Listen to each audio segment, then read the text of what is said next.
분들도 있고, 결혼해서 처음 또 교회에 나오신 분들도 있어서 감사합니다. 여러분들 안에 하나님의 소망과 하나님의 은혜의 빛이 임할 수 있기를 바라고 회복되어질 수 있기를 축복합니다.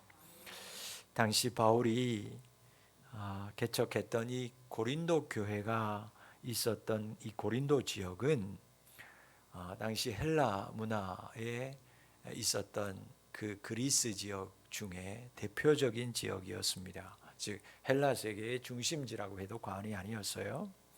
아테네 들어보셨죠? 아테네가 그리스의 그 헬라 지역의 교육과 이념의 중심지였다면 고린도는 교역의 중심지였어요. 자, 교역의 중심지다 보니까 요즘으로 말하면 젊은이들이 말하는 가장 핫한 장소, 핫플레이스가 다 모여 있는 것이 바로 고린도였어요. 사람들이 돈이 있는 곳에 모여들 수밖에 없으니까 당연히 고린도 지역에는 그렇게 어떤 그 시대를 대표하는 문화, 그리고 교역, 어떤 핫플레이스 가장 많이 모여 있었던 지역이라고 보시면 됩니다. 그러다 보니까 자연스럽게 이 도시는요 개방적이었어요. 인색함보다는 풍요로운 정서가 그 고린도라고 하는 지역을 도시를 지배하고 있었습니다. 이 분위기가 긍정적으로 이 도시에 흘러갔다면 참 좋았을 텐데 안타깝게 과하면 뭐든지 문제가 된다고요. 이 도시의 풍요는 곧 낭비를 불러오게 되고 향락에 익숙해져 버리는 도시가 되고 맙니다. 특히 고린도는요 성적으로 매우 문란한 도시였어요. 당시 그리스에는 이런 말이 실제 존재했습니다. 고린도화 되었다. 저 사람 고린도인처럼 행동한다. 이 얘기는 어떤 뜻이었냐면 그리스 사람들 사이에서는 저 사람 문란한 사람이다. 더 나아가서는 저 사람 간통한 사람이다. 뜻으로 사용했던 단어였어요. 그래서 우리가 요즘 TV에서 보면 뭐 N번방이다. 그러면 저 사람 고린도화된 사람이구나. 이렇게 얘기했다라는 거죠. 여러분 우리가 잘 아는 아프로디테의 신전, 거기에 1000여 명의 여시도가 여사제들이 있었어요. 그 여사제들은 당시에 공창이었다라고 하는 것은 지금도 너무나 잘 알려진 사실입니다. 이렇듯 이 개방적이었던 이 고린도 지역은 종교라는 미명 아래에서 간음이 아주 성행했던 곳이 바로 고린도라는 것이었어요. 타락한 도시였습니다. 그런데 이 도시에 사도 바울이 들어가서 복음을 전파했고 고린도 교회를 세우고 개척합니다.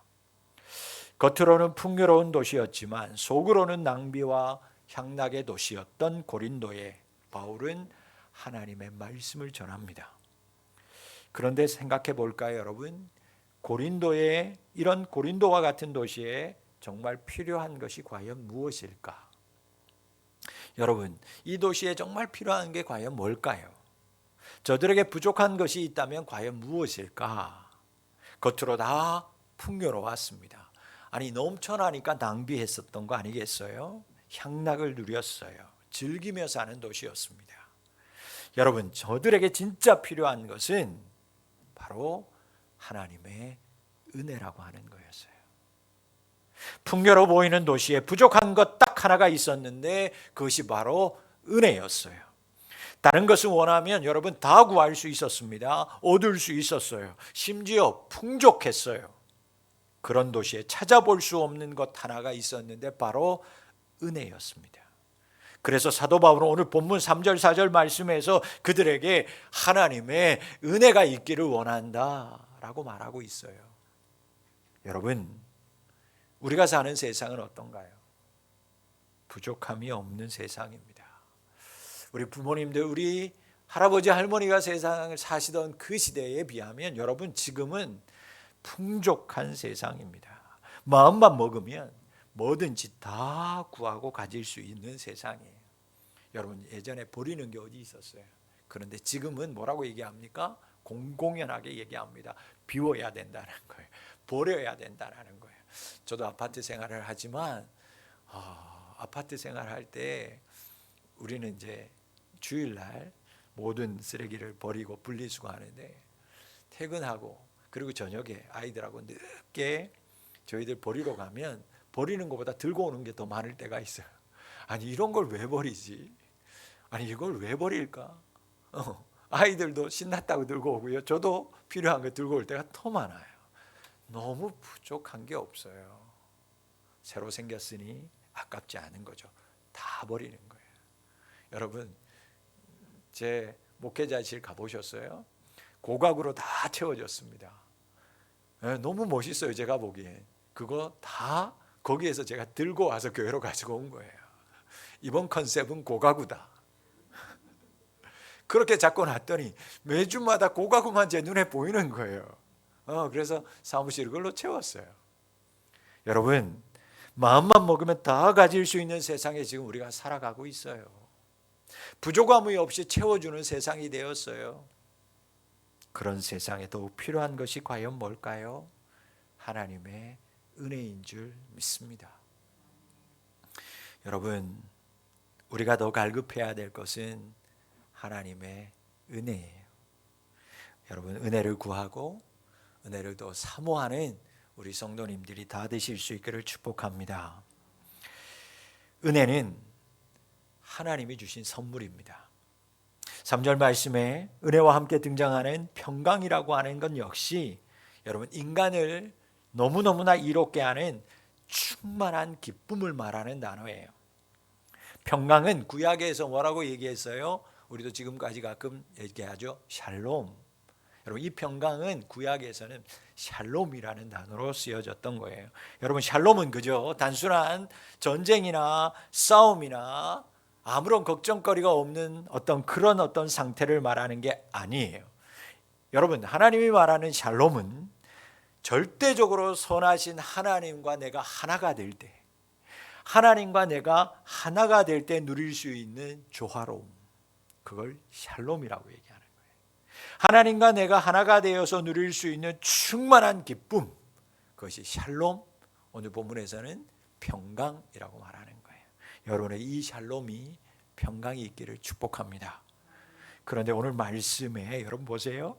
내 안에 은혜와 평강이 충만하려면, 오늘 말씀에 이 은혜와 평강이 어디에서 온다고 말씀하냐면, 오늘의 말씀에 보니까 이 은혜와 평강이 주 예수 그리스도로부터 온다라고 말씀하고 있습니다. 여러분, 은혜와 평강이 갑자기 어느 날 뚝 떨어지는 게 아니에요. 지금까지는 막 내가 혼란하게 살았는데, 내가 이렇게 4주간 동안 대림절을 잘 보내고 성탄절을 맞이하면 그 성탄절 날에 짠 하고 은혜와 평강이 나에게 임하는가? 그렇지 않아요. 내가 그저 그렇게 살다가 주일에 오면 교회 위에 은혜와 평강이 그냥 자연스럽게 넘쳐나는가? 아니요. 은혜와 평강이 예수 그리스도로부터 온다라고 하는 이 말씀은, 여러분, 우리 각각 한 사람 한 사람이 교회가 깨어서 예수 그리스도와 관계가 되어져야 한다라는 거예요. 즉, 이어져야만 은혜와 평강이 올 수 있다라는 거죠. 여러분, 기억해야만 합니다. 하나님의 선물인 은혜와 평강은 주 예수 그리스도와 내가 이어져 있을 때, 좋은 관계가 지속되고 있을 때 은혜와 평강은 내 심령 안에, 여러분들의 가정과 일터와 교회 위에 임하게 되는 줄 믿습니다. 여러분, 내가 예수님하고 동떨어져 있으면, 분리되어져 있으면 여러분 아무런 의미가 없어요. 은혜와 평강 내게 아니에요. 그 은혜와 평강은 하나님이, 그 좋은 은혜와 평강도 선물이, 그 큰 선물도 내가 예수와 연결되어 있지 않으면 아무런 영향력을 발휘할 수 없어요. 냉장고 신형이 요즘에 보니까 너무 좋아서, 제가 광고를 보니까 제일 많이 광고하는 거 보니까 요즘에 보니까 삼성 비스코, 색깔도 막, 이게 냉장고인지 가구인지 터치만 하면 걔가 얘기를 하고, 내가 말하면 걔가 이야기를 듣고 알아서 뭔가를 다 해주고. 여러분, 아무리 좋은 신형일지라도, 냉장고일지라도, 좋은 기능이 다 담겨 있을지라도 그 냉장고가 전원선에서 뽑혀 있으면 여러분, 그 수많은 좋은 기는 다 헛된 거예요. 내가 아무리 좋은 기계가 있어도 전원이 다 해버리면 그것 사용할 수 없어요. 여러분, 대림절은, 이 사주간의 대림절은 다시 내가 주 예수 그리스도와 분리되었던 내가 예수님과 연결되는 시기예요. 내 안에 하나님의 은혜와 평강이 사라진 원인이 주 예수 그리스도와 분리되었다라는 것을 깨닫고 예수님과 다시 좋은 관계로 회복하기 위해서 힘쓰는 기간이 바로 대림절 사주간에 기다리는 기간입니다. 그래서 여러분 4절 말씀에 바울은 좀 더 구체적으로 이렇게 얘기하죠. 예수 그리스도 어디에? 안에 거하라. 그렇게 권면하고 있어요. 예수 그리스도 바깥이 아니라, 예수 그리스도가 지정하는 어떤 곳이 아니라 예수 그리스도 안에 거해야 된다라고 말씀하고 있습니다. 여러분, 절대 예수님하고 동떨어지면 안 됩니다. 분리되면 안 돼요. 우리는 늘 예수님 안과 연결되어 있어야 돼요. 예수님 안과 연결되는 인생이 되어야 예수님, 하나님이 주시는 선물인 은혜와 평강을 누리는 자가 될 수 있어요.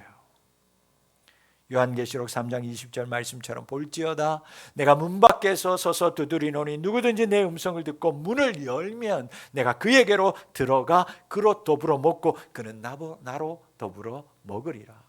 예수 안으로 들어가야 돼요. 예수 안으로 연결되는 자가 되어야 할 줄 믿습니다. 그래서 우리 안에 예수님이 늘 거하면, 예수님과 우리가 늘 동거하면 여러분, 우리 안에 있는 죄도, 나를 비참하게 만드는 우울함과 불안감도 더 이상 우리를 괴롭히지 못하는 거예요. 여러분, 모든 건 채워짐의 원리로 이루어지는 거예요. 내 안에 무엇으로 채워져 있는가? 예수로 채워질 때 여러분, 내 안에 있는 공허함과 아픔과 슬픔과 염려, 걱정들이 사라지는 거예요.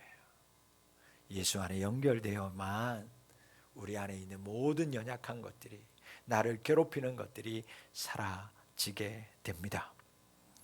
여러분, 바울의 이 권면은 당시 고린도 교회 성도들에게는요, 엄청난 도전의 말씀이었어요. 어쩌면 저들이 지금 누리는 풍요와 번영을 다 포기해야 할 수도 있는 말씀이었어요. 당시 로마의 시대는 로마의 평화 시대라고 해서 우리가 들어보셨겠지만 팍스 로마 이렇게 얘기하잖아요. 당시 로마는 평화의 시대였어요. 그래서 로마 안에서 사는 모든 시민은 로마 황제만을 자신들의 주로 인정해야 했습니다. 당시 로마 황제는 로마의 행정조직, 군사력, 그리고 그 유명한 로마의 법, 그리고 문화, 예술 전 분야에 로마 황제가 절대 권력을 행사하고 있었어요.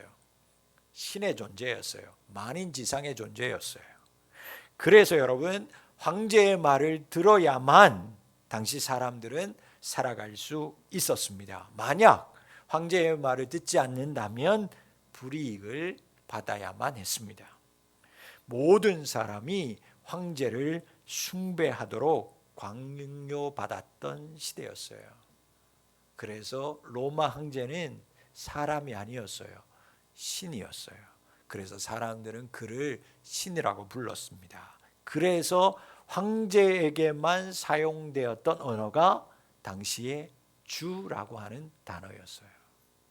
여러분, 주라고 하는 헬라어는 키리오스라고 하는데, 당시에 이 키리오스라고 하는 언어는 황제, 그래서 황제를 주님, 주인님이라고 불렀어요. 이 말은 황제에게만 사용할 수 있었습니다.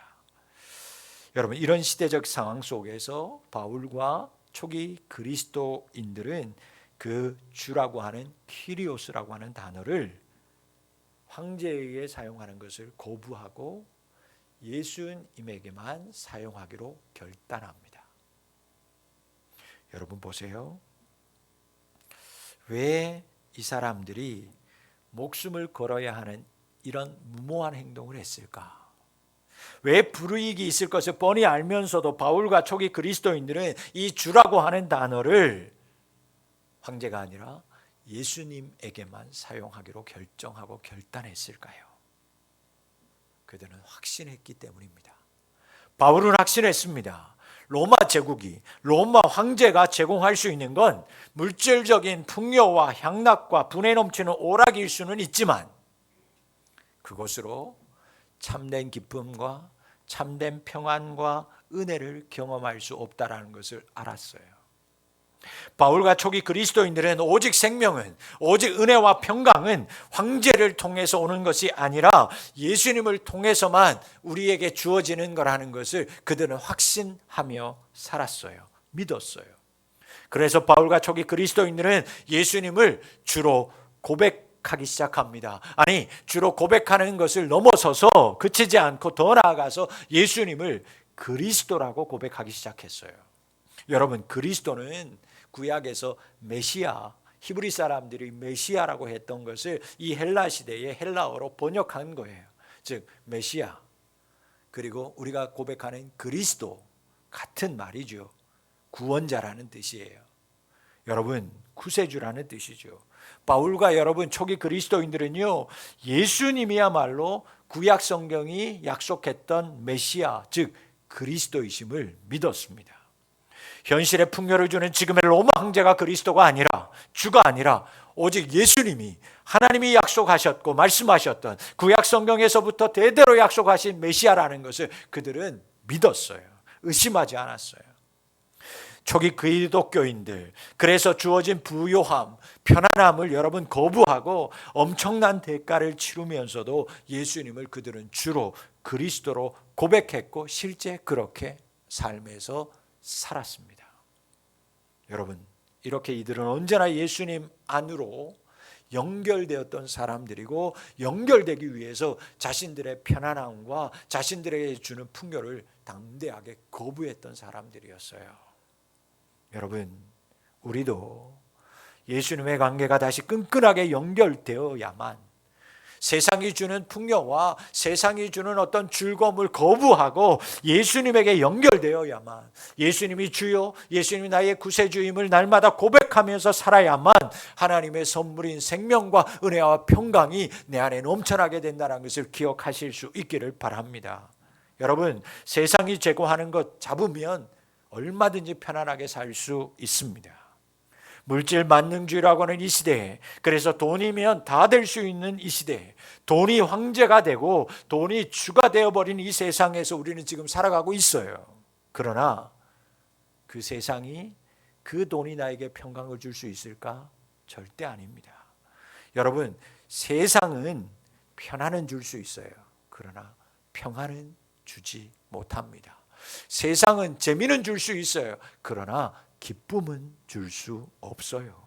세상이 생명을 주지는 못합니다. 그래서 여러분, 이 시대 가운데 더욱 필요한 것이 뭐냐? 은혜와 평강이에요. 여러분, 주 예수 그리스도 안에만 생명이 있는 줄 믿습니다. 은혜와 평강은 주 예수 그리스도 안에만 있어요. 그러기에 예수님과 다시 연결되는 저와 여러분들이 되실 수 있기를 주의 이름으로 축원합니다. 여러분, 전제 조건은 예수 그리스도와 연결되는 거라면 지금 내가 다른 곳에 연결되어 있는 것을 뽑아야 되는 거예요. 다른 것에 꽂혀져 있는 것들을, 다른 것의 시선에 빼앗겨 있는 것을 주님께로 다시 고정하고 예수님께 다시 꽂혀져야만 주님 안으로 들어가게 되고 주님의 은혜와 평강과 생명을 누릴 수 있는 자가 될 수 있는 거예요. 여러분, 예수 안에 생명이 있습니다. 주 예수 그리스도를 다시 명확하게, 여러분들의 주를 다시 명확하게 하는 저와 여러분들이 되었으면 좋겠습니다. 여러분들의 구원자가 누구인지를 명확하게 분명하게 고백하는 우리 성도들이 되어야만 합니다. 대림절은 끊어져 있던 나의 원래 주인과 연결되는 시간이에요. 나의 구원자를 다시 한번 분명하게 확인하고 고백하는 시기예요. 그때 예수 그리스도 안으로 연결됩니다. 은혜와 평강이 내 안에 넘쳐나게 됩니다. 사랑하는 우리 푸른비전교회 성도 여러분, 사순절 이 4주간의 기간을 통해서 때로는 부요함 때문에, 때로는 부족함 때문에 예수님하고 떨어져 있고 분리되고 있던 나의 인생이 다시 예수님 안으로 연결될 수 있기를 바랍니다. 사도 바울은 이어서 본문 7절 말씀에 보면 고린도 교회의 성도들은 주 예수 그리스도의 나타나심을 기다리는 사람들이다 라고 고백하고 있어요. 기다리는데 그것도 오늘 말씀해 보니까 부족함이 없이 기다리는 사람들이다 라고 말씀하고 있습니다. 여러분 생각해 보세요. 고린도 교회 성도들이 왜 부족함이 없었을까? 부족함이 없이 예수님을 기다리는 사람이 될 수 있었을까? 여러분 생각해 봅시다. 저들은 부족해야만 했었어요. 예수님을 주로, 예수님을 그리스도로 고백하는 그 순간부터 저들은 분명 부족했고요, 아픈 인생을 살아야만 했습니다. 로마 황제를 숭배하는 것을 거부하는 순간부터 저들은 그 시대가 주는 편리와 풍부함으로부터 단절되어야만 했어요. 숨어 지내야 하는 사람도 있었고요, 때로는 모진 고난을 당하기도 했습니다. 그런데 바울은 왜 저들이 조금도 부족함이 없이 예수님을 기다린다라고 말했을까요?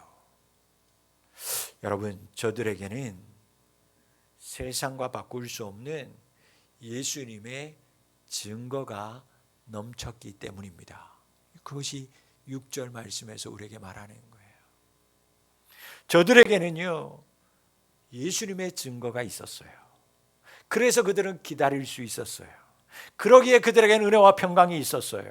저들에게는 세상의 부요함보다, 세상의 편리함보다 예수님이 그리스도라고 하는 증거가, 예수님이 주라고 하는 증거가 저들 안에는 넘쳐나고 있었어요.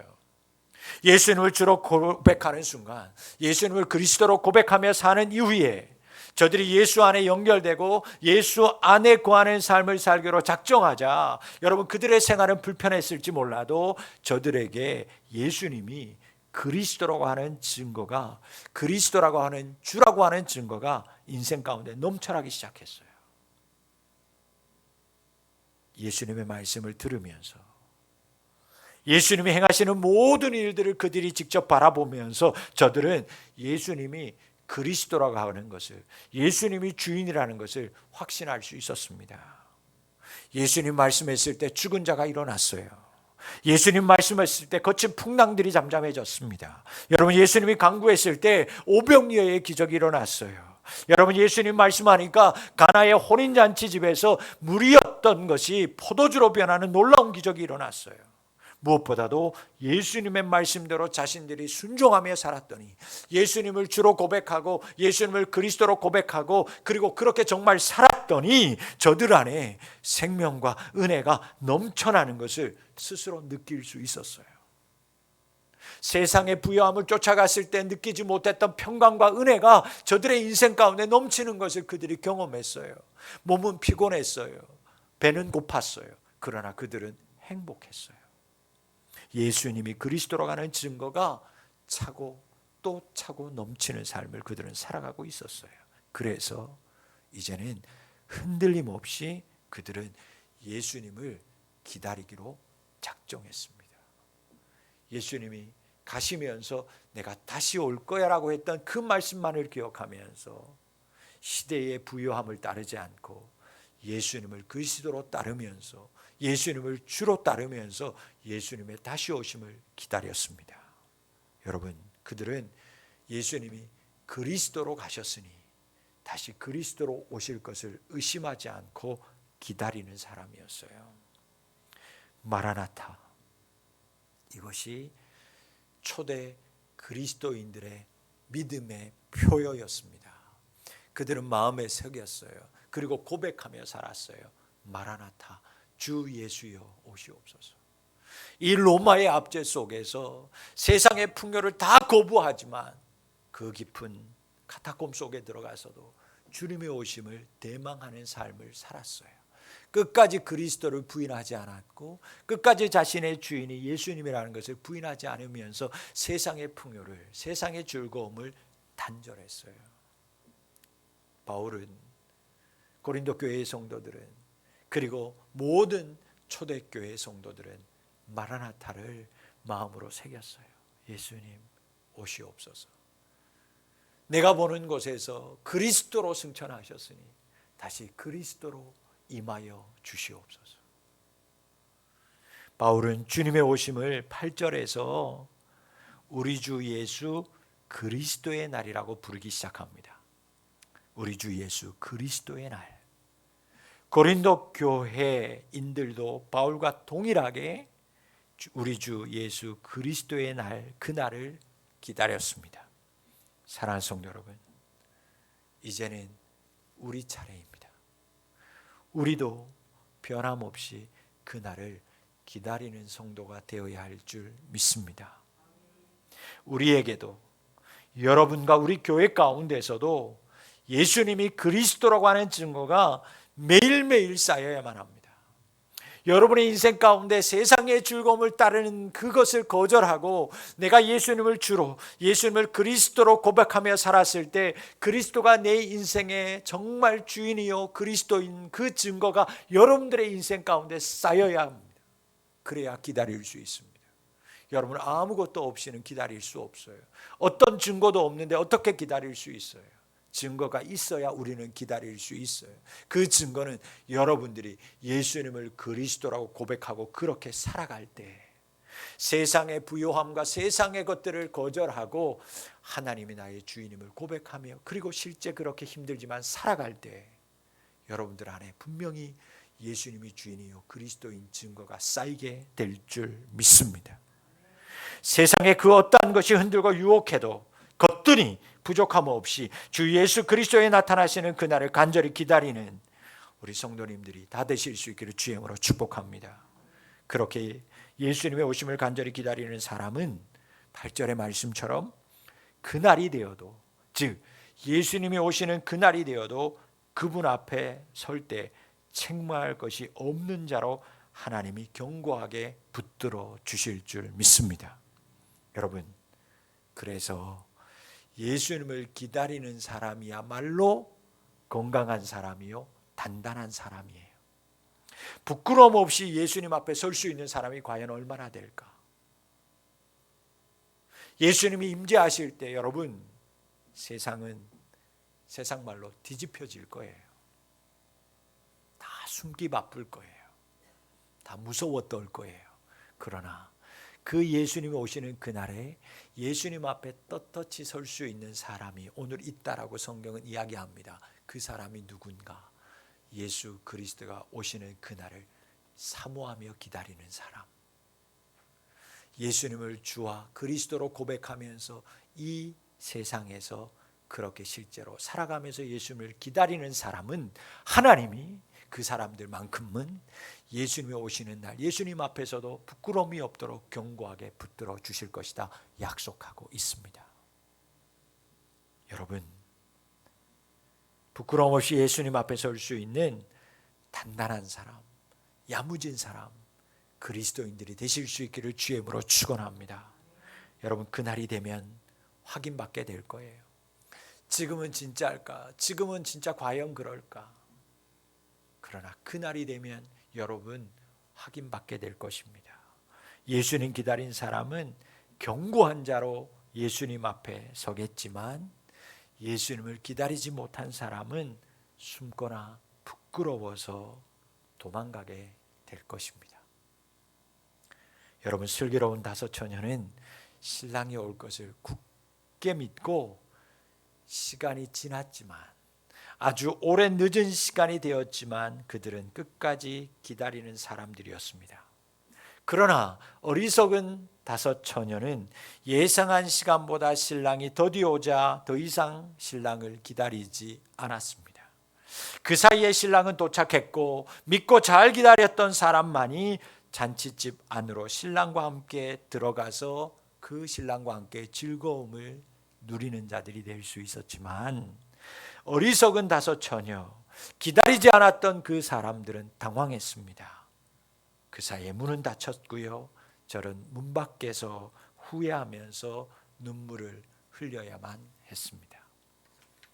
여러분, 예수님이 오시는 그날은 예수님을 주로, 예수님을 그리스도로 기다리는 사람에게는 새로운 시간의 시작이 됩니다. 새로운 변화가 시작되는 시점입니다. 그동안에 있었던 모든 죄가 다 용서함 받는 날, 그동안의 수고와 모든 어려움을 다 보상받게 되는 날이 될 것입니다. 눈물을 씻겨주시는 그 날이 될 것입니다. 잔치에 참여하는 날이 될 것입니다. 그래서 그날은 책망할 것이 없는 날인 동시에 견고한 날이 되어서 기쁨과 즐거움을 확인받게 되는 날이 될 줄 믿습니다.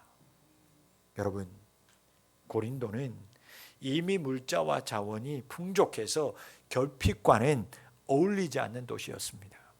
심지어 고린도인들은 지식이 부족하지 않는 사람들이었습니다. 그러나 바울은 오늘 본문 말씀을 통해서 이들에게 여전히 필요한 것이 있다라고 말씀합니다. 그것이 바로 예수 그리스도가 다시 나타나실 것을 기다리는 기다림이었어요. 은혜와 평강을 가지고 그들은 기다려야만 했습니다. 여러분, 어리석어 보일 것입니다. 눈에 보이지 않는 것을 마음에 품고 기다린다라는 것, 세상 사람들이 봤을 때는 어리석어 보일 것입니다. 그래서 사도 바울은 그렇게 고백하는 것입니다. 어리석은 자를 통해서 지혜로운 자를 멸하시고 강한 자를 부끄럽고 이 연약한 자들 들어서 강한 자를 부끄럽게 하시는 하나님, 그날 되면 확인받게 될 것입니다. 여러분, 세상 앞에서 자꾸 세상과 비교하면 너무 부끄럽지만 우리가 예수 그리스도를 나의 주로 기다리는 자는 마침내 주님이 바로 오시는 그날 우리는 하나님 앞에서, 예수님 앞에서 분명하게 견고하게 서 있는 자로 하나님 우리를 축복해 주실 줄 믿습니다. 여러분, 대림절이 시작되었습니다. 첫 번째 초에 불이 밝혀졌습니다. 여러분, 심령 안에도 예수님을 기다리는 이 기다림과 소망의 불이 다시 켜지기를 간절히 기도합니다. 그리고 그 기다림의 불이, 그 소망의 불이 꺼지지 않았으면 좋겠습니다. 그동안 왜 꺼트리셨습니까? 혹시 많이 부족했기 때문에 꺼트리셨습니까? 여러분, 이제는 여러분들 안에 있는 그 부족함이 오히려 예수님을 기다리는 불쏘시개가 되었으면 좋겠습니다. 여러분 인생 가운데 뭔가 부족함이 있다면 여러분 그 더 간절한 소원과 소망으로 그 부족함을 안고 예수님을 기다리는 성도님들이 되시기를 바랍니다. 여러분, 왜 기다림의 불이 꺼지셨습니까? 부족함이 없기 때문입니까? 그렇다면 계속해서 하나님의 부요함을 가지고 그 부요함을 꿈꾸면서 오실 예수님을 기다리는 우리 성도님들이 되었으면 좋겠습니다. 여러분, 지금까지 잘 기다리고 계십니까? 다시 오실 예수님 안에서 교제하면서 예수님을 기다리고 계십니까? 주님의 다시 오심을 잊지 않고 살아가는 우리 성도님들이 되실 수 있기를 축복합니다. 그날에 다 책망할 것이 없는 자로 예수님 앞에 견고하게 서게 될 것입니다. 말씀을 마칩니다. 대림절은 다시 오실 주님을 기다리는 절기입니다. 여러분, 예수님 기다리다가 행여 지칠 때, 예수님 기다리다가 가끔 흔들릴 때 이것 하나만 꼭 기억하는 우리 성도들이 되었으면 좋겠습니다. 주님의 오심을 기다리는 대림절에 여러분, 우리가 예수님을 기다린다고 생각하기 쉽습니다. 그러나 그것은 착각입니다. 주님이 먼저 우리를 기다리십니다. 주님이 기다리셨기 때문에 우리가 주님 품으로 돌아갈 수 있는 것이고, 예수님이 기다리셨기 때문에 우리가 다시 예수님 안으로 들어갈 수 있는 것입니다. 예수님이 내 마음을 바깥에서 두드려주고 계시기 때문에 우리가 주님을 영접할 수 있는 것입니다. 집 나간 아들이 허랑방탕하다가 가진 것 다 잃어버리고 정말 배가 고파서 이제 죽게 되었을 때, 나 이제 아버지 집으로 돌아가야 되겠다. 아버지 집에 가면 풍요로운데 이제 아버지 집에 가서 종이라도 되어서 아버지 집에 가서 그래도 혹이라도 면하면서 살아야 되겠다. 그렇게 마음먹기 이미 그 오래전부터 그 집 나간 아버지는 아들이 집을 나간 그 순간부터 아들이 돌아오기만을 간절히 기다리며 사셨습니다. 여러분, 우리를 더 많이 사랑하시는 예수님이 지금도 여러분을 여전히 간절히 기다리고 계십니다. 이것만을 꼭 기억하면서 주님의 오심을 기다리고 주님과 연결되어 살아가는 우리 성도님들이 다 되실 수 있기를, 그래서 여러분들 안에 매일매일이 예수님의 은혜와 평강으로 날마다 감사하며 기뻐하며 살아가는 우리 성도님들이 다 되실 수 있기를 주임으로 축원합니다. 기도하겠습니다. 주님, 대림절 첫 번째 초에 불이 밝혔습니다. 우리의 마음에 불도 다시 밝혀지게 하여 주시옵소서. 세상의 부요함을 꺼트리고 하나님에 대한 부요함을 꿈꾸기를 원합니다. 다시 예수님을 나의 주로, 나의 그리스도로 고백하고 그렇게 이 험한 세상에서 살아갈 수 있는 믿음을 허락하여 주시옵소서. 그래서 힘들고 어려운 세상이지만 그리스도로 올라가신 주님이 그리스도로 다시 오실 것을 굳게 믿고 주님을 기다리며 살아가는 저희들 되게 하여 주시옵소서. 감사하고 예수님의 이름으로 기도하옵나이다. 아멘. 찬송가